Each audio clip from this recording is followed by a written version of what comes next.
کیونکہ آج قربانی کا دن بھی ہے اور آپ دیکھ رہے ہیں ہر طرف تازہ خون،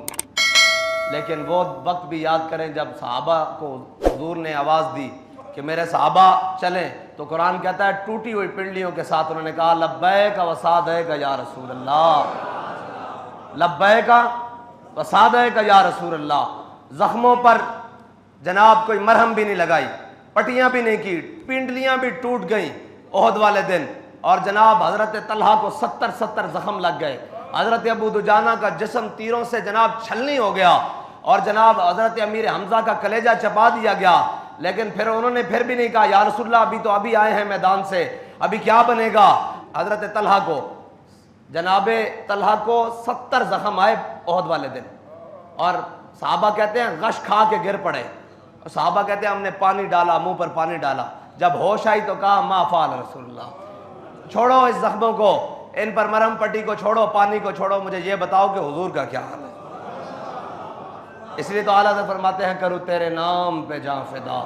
نہ بس ایک جاں دو جہاں فدا، اور دو جہاں سے بھی نہیں جی بھرا، کروں کیا کروڑوں جہاں نہیں۔ آج امت مسلمہ کے لیے پھر بڑا امتحان ہے، اور آج ہم سمیت سارے قربانیوں میں مصروف ہیں، لیکن آج قرآن کی عزت کی باری ہے، آج قرآن کی عزت کی باری ہے۔ آج وہ جو خنجر جناب، وہ چھریاں جو جانوروں کے گلے پہ چل رہی ہیں، یہ کفر کے گلے پہ چلنی چاہیے، اس کو کافر کے گلے پر جس کے قرآن کے بارے میں نیت خراب ہے، لیکن وہ معزز تھے زمانے میں مسلمان ہو کر، اور ہم خار ہوئے تارک قرآن ہو کر۔ تارک قرآن ہونے کا معنی یہ نہیں ہے کہ قرآن چھوڑ دیا، قرآن تو ہم نے چھوڑ ہی دیا، اس کے تو احکامات چھوڑ ہی دیے، اب تو اس کی عزت کی باری آئی ہے تو بولنے کے لیے تیار نہیں۔ میں نے تو اس وقت بھی کہا تھا، لوگ کہتے تھے مبارکبادیں دو، میں نے کہا ہماری مبارکباد ادھار ہے، اب ادھار دو ہو گئے ہیں، آؤ قرآن کی عزت کے لیے۔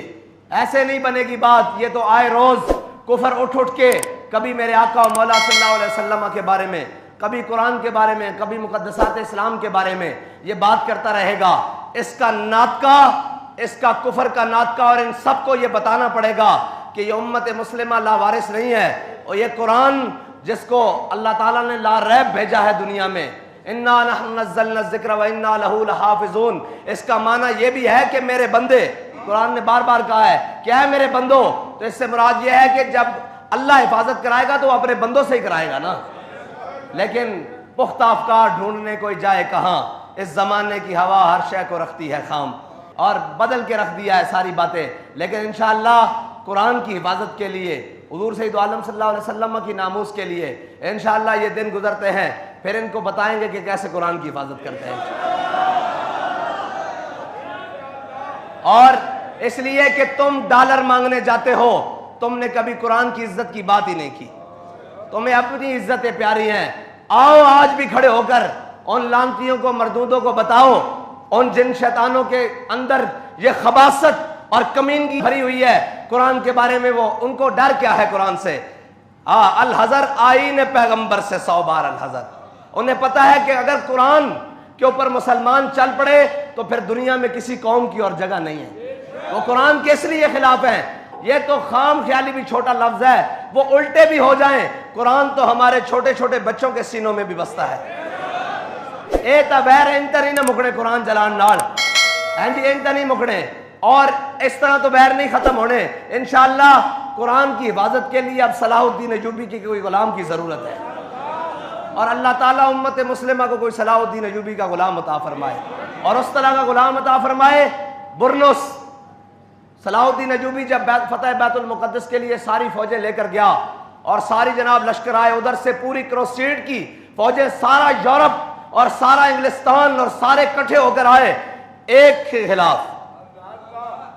علامہ اقبال کہتا ہے ہوا ہے گو تند و تیز لیکن چراغ اپنا جلا رہا ہے، وہ مرد درویش جس کو حق نے دیے ہیں انداز خسروانہ۔ یاد رکھنا جب حق پر چلتے ہیں تو صلاح الدین ایوبی کے مخالف سب سے پہلے اس کا ماموزاد آیا، پھر عز الدین آیا، پھر سیف الدین آیا، سارے اپنے رشتہ دار آئے، حتیٰ کہ انہوں نے اتنی سازشیں کی کہ نور الدین زنگی کے خاندان کو بھی صلاح الدین ایوبی کو جناب سامنے کھڑا کر دیا کہ نہیں صلاح الدین غلط ہے، لیکن پھر اللہ تعالیٰ نے صلاح الدین کی مدد اس طرح کی جس طرح قرآن میں اللہ تعالیٰ فرماتا ہے انا فتحنا لک فتحا مبینا۔ صلاح الدین ایوبی جب ساری فوجیں لے کر آیا نا ان کے مقابلے میں تو سارا کفر اکٹھا ہو گیا، اور وہ جناب بڑے بڑے لوگ آ گئے، اور جناب ان کے بڑے بڑے جنگجو آ گئے، اور فلپ آگسٹس جیسے بڑے بڑے ان کے جرنیل رچرڈ جیسے آ گئے، اور انہوں نے مسلمانوں کی جب لشکریں دیکھی تو مسلمانوں کی تعداد، مسلمان کبھی تعداد سے تو لڑتا نہیں۔ آج کہتے ہیں جی ہم تو جناب اتنے سے ہیں وہ اتنے ہیں، میں نے کہا ہے سبب کچھ اور ہے جس کو تو خود سمجھتا ہے، زوال بندہ مومن کا بے زری سے نہیں، اور تیری خاک میں ہے اگر شرر تو خیال فقر و غنا نہ کر کہ جہاں میں نانے شعیر پہ ہے مدار قوت حیدری۔ علامہ اقبال کہتا ہے تیرے اندر کوئی بات ہے نا تو باہر کھڑا ہو۔ اب مولا کائنات خوش ٹکڑے کھا کر خیبر کا دروازہ اٹھایا نا علی نے، اور الٹے ہاتھ پر اٹھایا ہے۔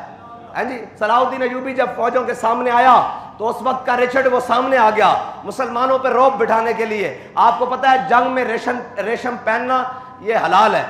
مرد بھی جناب جنگجو جو ہے مجاہد وہ اپنے جسم پر ریشم پہن سکتا ہے، ریشم کے اوپر تلوار نہیں لگتی، چھری خنجر چاقو تیر جناب نہیں لگتا، یہ پھسل جاتا ہے۔ مسلمان مجاہد کے لیے جنگ میں ریشم پہننا یہ جائز ہے، ورنہ تو مرد کے لیے ریشم حرام ہے، لیکن جنگ میں حلال ہے۔ تو وہ ریشم آپ کو پتہ ہے کٹتا نہیں، اس نے ریشم کی ایسے گدیاں بنائی ہوئی تھی، سرانے بنائے ہوئے تھے، اور وہ جناب نکلا باہر، اس نے اپنی بڑے شان و شوکت سے رچرڈ باہر نکلا، اور اس نے مسلمانوں کے اوپر روب ڈالنے کے لیے ایک کرتب کیا کہ مسلمانوں دیکھ لو آج ہم ایسی تلواریں لے کر آئے ہیں جو ریشم بھی کاٹ رہی ہیں۔ تو اس نے ریشم کی گدیاں جو ہے نا گدیاں وہ ایسے گاڈے بنی ہوئی اور جناب گدے اور اس کے سرانے بنے ہوئے وہ ہوا میں اچھالے اور تلوار سے کاٹ دیے۔ تو ایک وقت کے لیے تو سناٹا چھا گیا کہ ہر طرف کے ریشم کاٹ دیا تلوار نے، یہ کون سی تلواریں لے آئے ہیں جو ریشم کاٹ رہی ہیں۔ تو صلاح الدین ایوبی نے جب دیکھا نا یہ منظر تو فقر کی سان پہ چڑھتی ہے جب تیغ خودی، ایک سپاہی کی ضرب کرتی ہے کارے سپاہ، اور یہ غازی یہ تیرے پراسرار بندے جنہیں تو نے بخشا ہے ذوق خدائی، دو نیم ان کی ٹھوکر سے صحرا و دریا، سمٹ کر پہاڑ ان کی ہیبت سے رائی، دو عالم سے کرتی ہے بیگانہ دل کو، ہے یہ ہے دو عالم سے بیگانہ۔ انہوں نے کہا تو حضور دے غلامہ دے سامنے ریشم دیا گدیاں کٹتا، ایک کوئی کام نہیں۔ حضرت صلاح الدین ایوبی نے سپیشل تلوار بھی نہیں منگائی، ایک مجاہد دے کوڑو پہلی صافی تلوار پکڑی، اور محدثین اور جناب قراء اور جناب بڑے بڑے مفتیان کرام پہلی صافے کھڑے، انہوں نے کہا سناؤ آج یا ایھا الذین آمنوا جاہد الکفار والمنافقین واغلظ علیہم ومأواہم جہنم وبئس، آج جہاد دی آیتاں پڑھو انہاں دے سامنے تاکہ ابھرن۔ حضور دی تلوار ہوتے لکھیا سی نا کہ اگے بڑھنا عزت ہے، پیچھے ہٹنا بزدلی ہے، اور کوئی بھی بندہ اپنی بزدلی دی وجہ تو موت تو بچ نہیں سکتا۔ وفی الاقبال مکرمۃ، تے جناب حضرت صلاح الدین ایوبی نے تلوار پکڑی تے پیچھے نہیں ہٹے کہ اوے اتنے اسلحے لے آئے، پکڑے تے خالی ایک ایک گدیاں گٹھیاں ہوئیاں، خالی ریشم لہرایا ہوا وچ، خالی ریشم کپڑے دی صورت وچ، کپڑے دی صورت وچ لہرا کے جدو جناب نعرہ حیدری لاندے آیا انہوں کٹیا نا دو ٹوٹے ہو گیا، تے انہیں پورے کفر دے اوتے لڑدا تاری ہو گیا۔ انہوں نے کہا یار گدی تا کٹی جا سکتی ہے، خالی ریشم دا ٹکڑا تا نہیں کٹیا جا سکتا نا، اور ریشم دا ٹکڑا کوئی کپڑا بھی نہیں کٹیا جا سکتا، خالی کپڑا ان لہراؤ نا تو جیڑی بھی جتنی بھی تیز چیز آوے تے کپڑا انہیں نال چلا جاندا، لیکن صلاح الدین ایوبی نے کپڑے تے دو ٹوٹے کر کے رکھ دیتے، تے رچرڈ نے سر جھکایا اور تلوار میان چھپائی اور واپس چلا گیا۔ پھر صلاح الدین ایوبی جدو لڑنا شروع ہویا یتیم دے مقام تے انہاں دے نال، تے صلاح الدین ایوبی دے مسلمان ہمیشہ جن کے ہاتھوں میں حق کے علم ہوتے ہیں تعداد میں ہمیشہ وہ کم ہوتے ہیں۔ ہاں حق دے نال تھوڑے ہی بندے کھلوندے ہیں، لیکن جتنے کھلوندے ہیں پھر حسین دے وارث ہوندے اے کہندے سن نا، کہندے جی او بندہ 2000 ہے، میں کہا تسی کربلا ہوندے نا تو تسی یہی کہنا سی بندہ 72 ہے، اینجی رپورٹر دیتیاں سن نا، یزید نو اینجی رپورٹر دیتیاں سن ہوندے جناب مردودہ نے جڑے ہوندے نال سن جناب اس دے مشیرہ نے کہ بندے 72 ہیں، لیکن 72 نے اسلام دے بعد سرداد نداد دست در دست یزید حقا کے بنا لا الہ است حسین، شاست حسین جتیا کون ہے؟ پھر حسین جتیا کہ نہیں؟ ہزاروں دا لشکر ہار گیا، حسین قیامت تک بلکہ ابد الاباد تک، ہاں جی حسین جت گیا۔ اے مانا نہیں رکھتا کہ گنتیاں تسی یزید نال ہوندے اس دور سے تسی کہنا سی بندے 72 ہیں، ہن بھی کہندے بندہ 2000 ہے، میں کہا جتنے بھی ہو یہ حق نال آ۔